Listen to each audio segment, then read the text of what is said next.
Hindi pinayagan ng Sandigan Bayan ang petition for bail o hiling na makapagpiyansa ng 9 na akusadong Department of Public Works and Highways officials mula Mimaropa.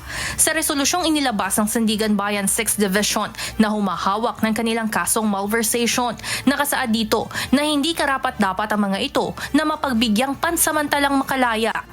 Una nang iginiit ng mga akusado na haka-haka lamang ang mga aligasyon sa kanila at mahihina ang mga ebidensya. Sa kabila nito, denied pa rin ang kanilang hiling na makapagpiyansa.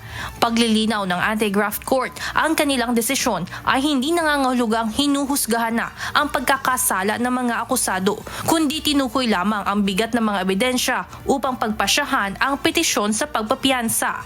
Unang sinimula ng mga hearing sa bail petition noong Enero at natapos nitong ikalawang linggo ng Pebrero, kung saan ilan sa mga humarap na prominenteng testigo sina DPWH Secretary Vince Dizon at Oriental Mindoro Governor Homerlito Dolor. Dahil sa resolusyong ito, inaasahan na mananatili sa New Quezon City Jail sa Payatas ang mga lalaking akusado habang sa Camp Karingal naman ang mga babae. Sa kasalukuyan, umuusad na ang trial proper at inaasahang testigo sa susunod na linggo, March 17, ang state witness na si dating DPWH Undersecretary Roberto Bernardo. Sangkot ang 9 na opisyal ng DPWH sa umano'y substandard flood control project sa Nauhan Oriental, Mindoro.